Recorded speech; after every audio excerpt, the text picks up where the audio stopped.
కాంగ్రెస్ లోకి భారీగా చేరికలు కొనసాగుతున్నాయి. ఆపరేషన్ ఆకర్ష్ లో భాగంగా కాంగ్రెస్ లోకి భారీగా నేతలు చేరుతున్నారు. ఇవాళ రాజ్యసభ సభ్యుడు బీఆర్ఎస్ లో నెంబర్ 2 నేతగా పేరున్న కె కేశవరావు, ఆయన కూతురు హైదరాబాద్ మేయర్ గద్వాల విజయలక్ష్మి కాంగ్రెస్ లో చేరుతున్నారు. అలాగే స్టేషన్ ఘనపూర్ ఎమ్మెల్యే కడియం శ్రీహరి, ఆయన కూతురు కడియం కావ్య కూడా కాంగ్రెస్ కండువా కప్పుకున్నారు. ఇక ఉమ్మడి ఆదిలాబాద్ జిల్లాకు చెందిన మాజీ ఎమ్మెల్సీ బీఆర్ఎస్ నేత పురాణం సతీష్ కూడా కాంగ్రెస్ కూటికి చేరనున్నారు. కేకే, కడియం శ్రీహరి, గద్వాల విజయలక్ష్మి, కడియం కావ్య, మాజీ ఎమ్మెల్సీ పురాణం సతీష్ ఉదయం 10 గంటలకు సీఎం రేవంత్ రెడ్డి నివాసానికి చేరుకుంటారు.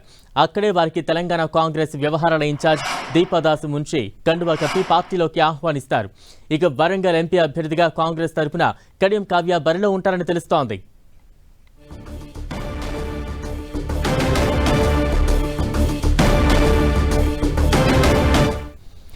బీఆర్ఎస్ కు చెందిన పలువురు కీలక నేతలు కాంగ్రెస్ కండువా కప్పుకున్నారు. తాజా అప్డేట్స్ అందించేందుకు ప్రతినిధి ప్రతాప్ సిద్ధంగా ఉన్నారు. ప్రతాప్,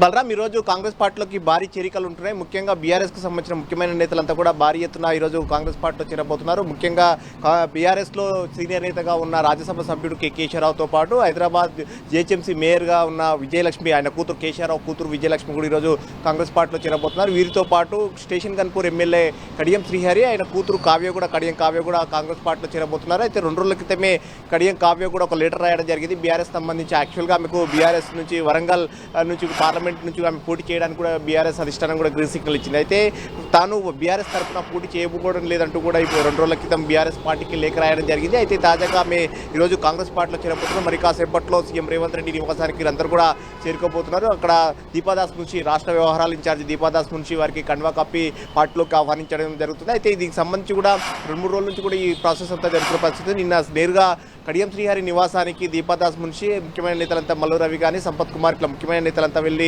చర్చలు జరపడం జరిగింది. పార్టీలోకి ఆహ్వానిస్తూ వారిని వెంటనే పార్టీలోకి రావాల్సిందిగా కోరడం జరిగింది. దానికి వాళ్ళు కూడా సుముఖత వ్యక్తం చేస్తూ ఈరోజు కాంగ్రెస్ పార్టీలో చేరడానికి కూడా సుముఖత వ్యక్తం చేసినట్టు తెలుస్తుంది. వాస్తవానికి కడియం శ్రీహరి 1-2 రోజుల తర్వాత పార్టీలో చేరాలని భావించినప్పటికీ ప్రస్తుతం ఉన్న సిచ్యువేషన్లో, అంటే రేపు సెంట్రల్ ఎలక్షన్ కమిటీ మీటింగ్ ఉంది ఢిల్లీలో, కాబట్టి ఖచ్చితంగా ఈరోజు చేరాలని చెప్పేసి కాంగ్రెస్ పార్టీ నుంచి వచ్చిన సూచన మేరకు ఈరోజు కాంగ్రెస్ పార్టీలో చేరబోతున్నారు. రేపు సెంట్రల్ ఎలక్షన్ కమిటీలో ముఖ్యంగా రాష్ట్రంలో తెలంగాణకు సంబంధించి 17 స్థానాలకు సంబంధించి ఇప్పటికే 13 స్థానాలకు అభ్యర్థులు ప్రకటించడం జరిగింది. కేవలం 4 స్థానాలకు మాత్రమే అభ్యర్థుల పెండింగ్ అయితే ఉంది. హైదరాబాద్తో పాటు ఖమ్మం, కరీంనగర్, వరంగల్ ఈ 4 స్థానాలు మాత్రమే పెండింగ్లో ఉన్నాయి. వరంగల్ స్థానానికి సంబంధించి కడియం కావ్యను బరిలో దింపాలని చెప్పేసి కాంగ్రెస్ పార్టీ భావిస్తుంది. అందులో భాగంగానే వారిని పార్టీలో చేర్చుకోవాలని చూస్తుంది. రేపు సెంట్రల్ ఎలక్షన్ కమిటీ మీటింగ్ ఉంది కాబట్టి ఈరోజే కాంగ్రెస్ పార్టీలో వారిని చేర్చుకున్నట్లయితే లైన్ క్లియర్ అవుతుందని ఒక ఆలోచన చేస్తుంది. సో మొత్తం మీద రేపు వారు ఢిల్లీలో, అంటే మళ్ళీ ఈరోజు కాంగ్రెస్ పార్టీలో చేరిన తర్వాత రేపు ఢిల్లీ అధిష్టానం పెద్దలను కూడా కలిసే అవకాశం ఉన్నట్టు చెప్పండి బలరాం.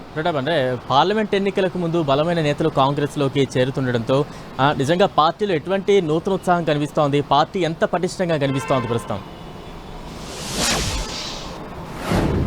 ప్రస్తుతం కాంగ్రెస్ పార్టీ ఖచ్చితంగా టార్గెట్ 14 అనేది ఒక పెట్టుకోవడం జరిగింది. ముఖ్యంగా పార్లమెంట్ ఎన్నికల్లో మెజార్టీ స్థానాలు గెలుపొందాలనే ఒక టార్గెట్ అయితే పెట్టుకున్న పరిస్థితి అయితే కనపడుతూ ఉంది. అందులో భాగంగా మొత్తం 17 స్థానాలకు సంబంధించి 14 స్థానాలు గెలుపొందాలని చెప్పేసి ఇప్పటికే సీఎం రేవంత్ రెడ్డి పదే ఒక టార్గెట్ అయితే ఫిక్స్ చేస్తున్న పరిస్థితి ఉంది. తెలంగాణలో ఇప్పటికే అధికారంలో ఉంది కాబట్టి అధికారాన్ని మరింత సుస్థిరం చేసుకోవాలంటే కనుక మెజార్టీ స్థానాలు, పార్లమెంట్ స్థానాలు గెలుపొందాలని చెప్పేసి కాంగ్రెస్ పార్టీ భావిస్తుంది. అందుకు భాగంగానే ఎంపీలు కూడా కాంగ్రెస్ పార్టీ అభ్యర్థులు గెలిచినట్లయితే ఇంకా ఈజీగా ఉంటుందని చెప్పేసి ఇదే అంశాన్ని ప్రజల్లోకి జనంగా తీసుకెళ్తున్నారు. అయితే మరోవైపు బలమైన అభ్యర్థులు, గెలుపు గుర్రాలు అయితేనే పార్టీకి మరింత బాగుంటుందనే ఒక ఆలోచనతోటి బలమైన అభ్యర్థుల కోసం వేట సాగిస్తూ ఉందని చెప్పుకోవచ్చు. అందులో భాగంగా ఇప్పటికే బీఆర్ఎస్కి సంబంధించిన ముఖ్యమైన నేతలు చాలా మందిని ఇప్పటికే కాంగ్రెస్ పార్టీలోకి రావడం జరిగింది.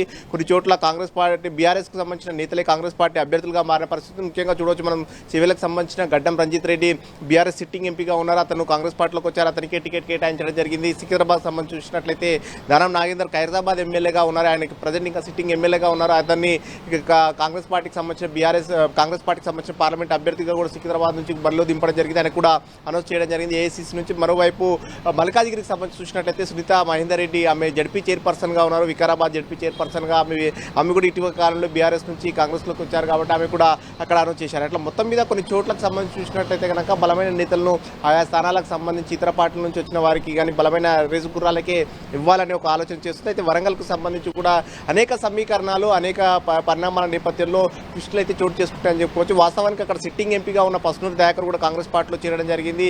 చాలామంది నేతలు తాటికొండ రాజయ్య, మాజీ మంత్రి తాటికొండ రాజయ్య కూడా బీఆర్ఎస్ నుంచి కాంగ్రెస్ పార్టీలోకి కేవలం పార్లమెంట్ ఎన్నికల్లో ఛాన్స్ దొరుకుతుందని ఒక అవకాశంతో కూడా ఆయన కాంగ్రెస్ పార్టీలోకి రావడం జరిగింది. కానీ ఆలోచనలో చూసినట్లయితే వరంగల్ పార్లమెంటు పరిధిలోకి సంబంధించిన ముఖ్యమైన నేతలంతా కూడా కాంగ్రెస్లోకి వచ్చినప్పటికీ మళ్ళీ తీరా కడియం కావ్యకు సంబంధించి అంటే బీఆర్ఎస్ అభ్యర్థిగా ఒకవైపు ప్రకటించినప్పటికీ ఆమె 2 రోజుల క్రితమే బీఆర్ఎస్ నుంచి తాను పోటీ చేయకపోవడం లేదంటూ ప్రస్తుతం ఉన్న సిచ్యువేషన్లో పార్టీ పైన వస్తున్న ఆరోపణలు వీటన్నిటికీ ప్రజలకు సమాధానం చెప్పుకోవాల్సిన అవసరం ఉందంటూ కూడా ఈ పరిస్థితుల నేపథ్యంలో బీఆర్ఎస్కు తాను పోటీ చేయట్లేదంటూ కూడా ఒక లేఖ రాయడం జరిగింది. ఆ లేఖ నేపథ్యంలో బీఆర్ఎస్కు పూర్తిగా అంటే అక్కడి నుంచి బయటకు వచ్చినట్టుగా అని కూడా చెప్పుకోవచ్చు. నిన్న నేరుగా రాష్ట్ర వ్యవహారాల ఇన్ఛార్జి దీపాదాస్ మున్షి కానీ మల్లు రవి, సంపత్ కుమార్ ముఖ్యమైన నేతలంతా కూడా నిన్న వెళ్ళి కడియం శ్రీహరితో పాటు కడియం కావ్యతో కూడా మంత్రాలు చేసిన పరిస్థితి. చెప్పండి బాగా ప్రతాప్, అంటే కాంగ్రెస్ లోకి పెద్ద ఎత్తున వలసలు మనం చూస్తూ ఉన్నాం, చేరికలు పెద్ద ఎత్తున కొనసాగుతూ ఉన్నాయి. పాత కొత్త నాయకులను ఏ రకంగా సమన్వయం చేసే బాధ్యత అధిష్టానం చూస్తూ ఉంది. ఎటువంటి వ్యూహాలు ఇక్కడ రచించే అవకాశం ఉంది?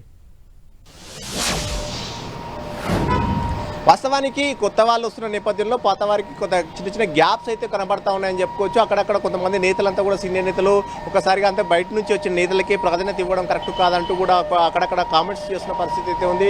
విహెచ్ కూడా ఇప్పటికే కామెంట్ చేసిన పరిస్థితి, బయట నుంచి వచ్చే వారి కంటే పార్టీలో ఉన్న వారిని స్ట్రెంథెన్ చేయాలని ఒక కామెంట్ చేశారు. మరోవైపు కిచ్చనగారి లక్ష్మారెడ్డి చేవెళ్ల రివ్యూకు సంబంధించిన సమావేశం జరుగుతున్న అదే సందర్భంలోనే నేరుగా సీఎం రేవంత్ రెడ్డి ముందే గేట్లు తెరిచినట్లయితే కనుక దొంగలంతా వస్తున్నారు పార్టీలోకి, జాగ్రత్తలు తీసుకోవాలంటూ కూడా చురుకలు అంటించే విధంగా మాట్లాడిన పరిస్థితి కనపడుతుంది. సో మొత్తం మీద ఈ పరిస్థితుల నేపథ్యంలో కొత్త వారు వస్తున్న వారికి విషయంలో పార్టీలో ఉన్న పాత వారికి అయితే కొద్దిగా అసంతృప్తి వ్యక్తం చేసిన పరిస్థితి ఉంది. ముఖ్యంగా ఇప్పుడు కడియం శ్రీహరి కూడా పార్టీలోకి వస్తున్న నేపథ్యంలో మొన్న స్టేషన్ గన్పూర్ నుంచి అసెంబ్లీ ఎన్నికల్లో కాంగ్రెస్ పార్టీ నుంచి పోటీ చేసిన ఇందిరా అయితే తీవ్రంగా అపోజ్ చేసిన పరిస్థితి. నిన్న గాంధీ భవన్ కూడా వచ్చి దీపాదాస్ మున్షి దగ్గర కూడా ఇదే అంశాన్ని ప్రస్తావించిన పరిస్థితి. ముఖ్యంగా తమతో అంటే పార్టీలో ఉన్న నేతలను సంప్రదించకుండా కొత్త వారిని తీసుకోవడం కరెక్ట్ కాదంటూ కూడా ఆమె ఈరోజు నిరసనలు కూడా పిలుపునిచ్చిన పరిస్థితి ఉంది నియోజకవర్గంలో. సో మొత్తం మీద కాస్త పాత కొత్త మధ్య కొంత చిన్న చిన్న గ్యాప్స్ అయితే కనబడుతున్నాయి. కొన్ని చోట్ల మాత్రం వాటిని సర్ది చేసే ప్రయత్నం చేస్తున్నారు. వాటిని వెంటనే కొంతమంది సీనియర్ నేతలు విహెచ్ లాంటి నేతలు మాట్లాడిన నేపథ్యంలో వెంటనే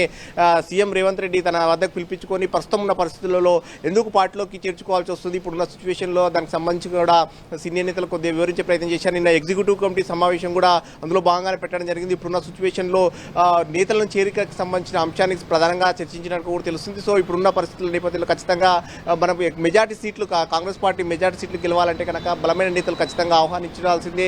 ఇప్పుడున్న పరిస్థితులు అందరూ కలిసికట్టుగా పనిచేయాలని కూడా హితబోధ చేసినట్టు కూడా తెలుస్తుంది. సో సీనియర్ నేతల మధ్య కూడా సమన్వయం చేసేందుకు కూడా పార్టీ దీనికి సంబంధించి కోఆర్డినేషన్ కూడా చేస్తున్న పరిస్థితి. నేను ఎగ్జిక్యూటివ్ కమిటీ సమావేశంలో ఇదే అంశాన్ని కూడా ప్రస్తావించడం జరిగింది. మరోవైపు ఎవరెవరికైతే అసంతృప్తి వ్యక్తం చేస్తున్నారో వారి విషయంలో కూడా దీపాదాస్ మున్షి ఇన్ఛార్జ్, రాష్ట్ర వ్యవహారాల ఇన్ఛార్జ్ కూడా దీపాదాస్ మున్షి తన వద్దకు వచ్చినప్పటికీ వారు కూడా సర్ది చెప్పే ప్రయత్నం చేస్తున్నారు. మొత్తం మీద పాత కొత్తను కూడా సమన్వయం చేస్తూ ముందుకెళ్లాలనే ఒక ఆలోచన అయితే పార్టీ చేస్తుంది. ఇప్పుడున్న పరిస్థితుల్లో మెజార్టీ సీట్లు గెలవకపోయినట్లయితే పార్టీకి కానీ అదేవిధంగా ఇప్పుడు ప్రభుత్వానికి ఇబ్బందికర పరిస్థితులు వస్తాయి. కాబట్టి దాన్ని కంటిన్యూగా స్ట్రెంథెన్ చేసుకోవాలంటే కనుక ఖచ్చితంగా అందరూ సహకరించాలంటే ఒక నేతల మధ్య సమన్వయాన్ని అయితే తీసుకొచ్చే ప్రయత్నం చేస్తుంది. మొత్తం మీద ఒకవైపు ఇన్ఛార్జ్ కానీ సీఎం రేవంత్ రెడ్డి కానీ అందరూ కూడా నేతల మధ్య సమన్వయం చేసే ప్రయత్నాన్ని చేస్తున్నారు. కొద్ది చోట్ల ఇంకా అసంపూర్తి అదే దానికి సంబంధించి ఇంకా పూర్తి స్థాయిలో వాళ్ళకి సర్దుబాటు కాకపోయినప్పటికీ కొన్ని చోట్ల మాత్రం విహెచ్ లాంటి నేతలంతా కూడా సద్గుమనిగిన పరిస్థితి కనపడుతుంది. సో మొత్తం మీద ఈ అంశానికి సంబంధించి చేసిన ప్రయత్నాలు కూడా ఒక కొలిక్కి వస్తున్నాయని కూడా చెప్పొచ్చు. Balram. Right, thank you Pratap.